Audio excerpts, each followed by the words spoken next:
Olá, aqui é a Ana Coy para a leitura da Bíblia 365. Hoje é o dia 23 de julho, dia 204. Nossa leitura se divide em 4 partes: Antigo Testamento, Novo Testamento, Salmos e Provérbios. O objetivo é fazer um devocional diário da palavra, dedicando alguns minutos do nosso dia para nos conectarmos espiritualmente e entendermos as Escrituras Sagradas. Escolha um local confortável e de preferência silêncio, para que você possa desfrutar deste momento em Cristo. Nesse momento, pedimos que o Espírito Santo abra os nossos corações e o torne ensinável, que possamos compreender e absorver tudo aquilo que iremos ler agora. Em nome de Jesus, amém. 2 Crônicas, capítulo 8, versículo 11. Salomão trouxe a filha de Faraó, da cidade de Davi, para o palácio que ele havia construído para ela, pois disse: Minha esposa não morará no palácio de Davi, rei de Israel, porque os lugares em que entrou a arca do Senhor são santos.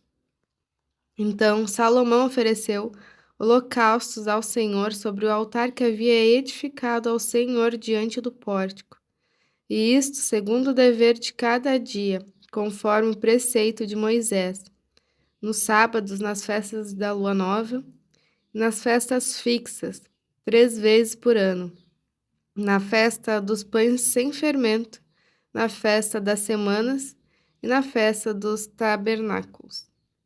Também, conforme a ordem de Davi, seu pai, dispôs os turnos dos sacerdotes nos seus ministérios. Também dispôs os turnos dos levitas para os seus cargos, para louvarem a Deus e servirem diante dos sacerdotes, segundo o dever de cada dia. E os porteiros pelos seus turnos a cada porta. Porque esta era a ordem de Davi, o homem de Deus. Não se desviaram do que o rei havia ordenado aos sacerdotes e levitas, em coisa nenhuma, nem no que se refere aos tesouros. Assim foi executada toda a obra de Salomão, desde o dia em que foram lançados os alicerces da casa do Senhor, até o término da construção. E assim foi concluída a casa do Senhor. Depois Salomão foi a Ezion-Geber e a Elate, à praia do mar, na terra de Edom, por meio de seus servos. Hirão enviou navios e marinheiros conhecedores do mar. Eles foram com os servos de Salomão a Ofir, e de lá trouxeram mais de 15 toneladas de ouro, que entregaram ao rei Salomão. Quando a rainha de Sabá ouviu falar da fama de Salomão, veio a Jerusalém prová-lo, com perguntas difíceis. Chegou com uma enorme comitiva com camelos carregados de especiarias, de ouro em abundância e pedras preciosas. Ela se apresentou diante de Salomão e lhe expôs tudo o que a trazia em sua mente. Salomão respondeu todas as perguntas que ela fez, e não houve nada profundo demais que Salomão não pudesse explicar. Quando a rainha de Sabá viu a sabedoria de Salomão, o palácio que ele havia construído, a comida que era servida na mesa dele, o lugar dos seus oficiais, o serviço dos seus criados e os trajes deles, seus copeiros e os trajes deles, e o holocausto que oferecia na casa do Senhor, ficou como fora de si e disse ao rei: É verdade, o que ouvi na minha terra a respeito de você e a respeito da sua sabedoria. Eu, porém, não acreditava no que se falava até que vim, e vi com os meus próprios olhos. Eis que não me contaram nem a metade da grandeza da sua sabedoria. Você supera a fama que ouvi. Felizes os homens à sua volta, e felizes estes seus servos, que estão sempre diante de você, e que ouvem a sua sabedoria. Bendito seja o Senhor, seu Deus, que se agradou de você e o colocou no seu trono como rei para o Senhor seu Deus. É porque o seu Deus ama Israel e quer estabelecê-lo para sempre, que ele constitui rei sobre este povo, para que você execute o juízo e a justiça. Ela entregou ao rei 4 toneladas de ouro, grande abundância de especiarias e pedras preciosas. Nunca mais houve especiarias como as que a rainha de Sabá ofereceu a Salomão. Também os servos de Hirão e os servos de Salomão, que tinham trazido ouro de Ofir, trouxeram madeira de sândalo e pedras preciosas. Desta madeira de sândalo, o rei mandou fazer corrimãos para a casa do Senhor e para o palácio real, bem como harpa e liras para os cantores. Nunca antes se tinha visto madeira como esta na terra de Judá.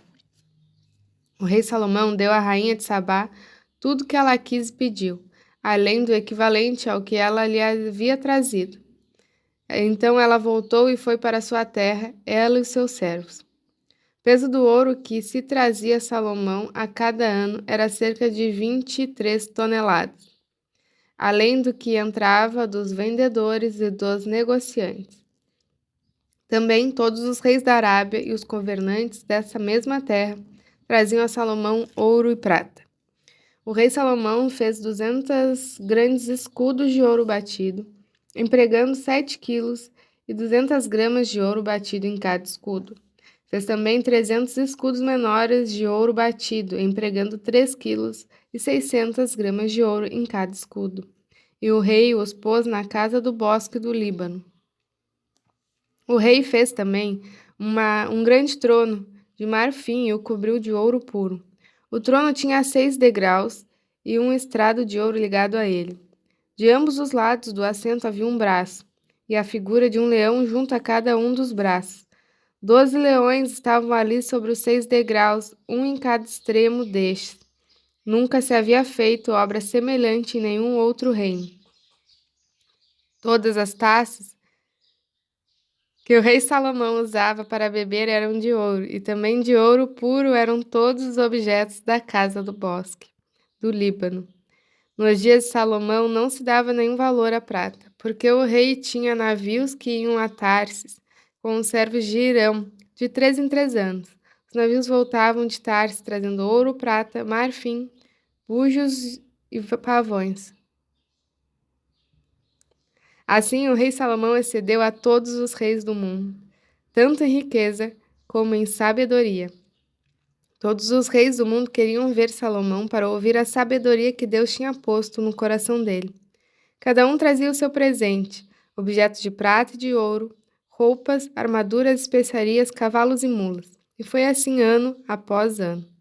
Salomão tinha 4.000 cavalos em estrebarias para os seus carros de guerra, e 12.000 cavaleiros que colocou nas cidades onde mantinha os carros, deixando uma parte junto ao rei em Jerusalém. Salomão dominava sobre todos os reis, desde o Eufrates até a terra dos filisteus e até a fronteira do Egito. O rei fez com que em Jerusalém a prata fosse tão comum que as pedras e os cedros fossem tão numerosos como os sicômoros que estão na Cefelá. Importavam-se cavalos para Salomão do Egito e de todas as terras. Quanto aos demais atos de Salomão, tanto os primeiros como os últimos, não está tudo escrito no livro da história de Natã, o profeta, e na profecia de Aías, o silonita, e nas visões de Ido, o vidente, a respeito de Jeroboão, filho de Nebate? Salomão reinou sobre todo Israel em Jerusalém durante 40 anos. Salomão morreu e foi sepultado na cidade de Davi, seu pai, e Roboão, seu filho, reinou em seu lugar. Roboão foi a Siquém, porque todo Israel se havia reunido ali para fazer rei. Jeroboão, filho de Nebate, que ainda estava no Egito, para onde havia fugido na presença do rei Salomão, ouviu isso e voltou do Egito. Mandaram chamá-lo. E ele veio com todo Israel a Roboão para lhe dizer: o seu pai nos impôs um pesado jugo. Alivia a dura servidão de seu pai e o pesado jugo que ele nos impôs, e nós o serviremos. Roboão respondeu: Voltem daqui a 3 dias. E o povo se foi. O rei Roboão foi pedir conselho aos anciãos que haviam estado na presença de Salomão, seu pai, quando ele ainda vivia, dizendo: Como vocês me aconselham a responder a este povo? Eles disseram: Se o Senhor for bom com este povo e lhes agradar, e lhes falar boas palavras, eles farão seus servos para sempre. Mas Roboão desprezou o conselho que os anciãos lhe tinham dado e foi pedir conselho aos jovens que haviam crescido com ele e o serviam. Ele perguntou: O que vocês me aconselham? O que devo responder a este povo que me pediu para aliviar o jugo que meu pai lhes impôs? E os jovens que haviam crescido com ele responderam: Diga o seguinte ao povo que se queixa do pesado jugo que seu pai impôs e lhe pede para que ele seja aliviado. Diga-lhe o seguinte: O meu dedo mínimo é mais grosso do que a cintura do meu pai. Assim que, se o meu pai lhes impôs um jugo pesado, eu o tornarei ainda mais pesado. Meu pai castigou vocês com açoites e eu vou castigá-los com escorpiões. No terceiro dia, Jeroboão e todo o povo foram falar com Roboão, como o rei lhes havia ordenado, dizendo que voltassem em 3 dias. O rei lhes deu uma resposta dura, porque o rei Roboão havia desprezado o conselho dos anciãos. Preferiu seguir o conselho dos jovens, dizendo: Meu pai lhes impôs um pesado jugo, mas eu o tornarei ainda mais pesado. Meu pai castigou vocês com açoites, eu vou castigá-los com escorpiões. Assim o rei não deu ouvidos ao povo, porque essa reviravolta vinha de Deus, para que o Senhor confirmasse a palavra que tinha dito a Jeroboão, filho de Nebate, por meio de Aías, o silonita. Quando todo Israel viu que o rei não lhe dava ouvidos, reagiu dizendo: Que parte temos nós em Davi? Não temos herança do filho de Jessé. As tuas tendas, ó Israel, cuide agora de sua casa, ó Davi. Então todo Israel se foi às suas tendas. Quanto aos filhos de Israel, porém, que moravam na cidade de Judá, sobre eles reinou Roboão. Então o rei Roboão enviou Adonirão, superintendente dos que realizavam trabalhos forçados. Porém, os filhos de Israel o apedrejaram e ele morreu. Mas o rei Roboão conseguiu subir no seu carro e fugiu para Jerusalém. Assim, Israel se mantém rebelado contra a casa de Davi até o dia de hoje. Novo Testamento, Romanos, capítulo 8, versículo 12. Assim, pois, irmãos, somos devedores, não à carne, como se estivéssemos obrigados a viver segundo a carne. Porque, se vocês viverem segundo a carne, caminharão para a morte. Mas, se pelo Espírito mortificarem os meios do corpo, certamente viverão. Pois todos os que são guiados pelo Espírito de Deus são filhos de Deus. Porque vocês não receberam um espírito de escravidão, para viverem outra vez atemorizados, mas recebem o espírito de adoção, por meio do qual clamamos: Abba, Pai. O próprio Espírito confirma ao nosso espírito que somos filhos de Deus. E, se somos filhos, somos também herdeiros, herdeiros de Deus, e co-herdeiros com Cristo, se com ele sofremos, para que também ele sejamos glorificados.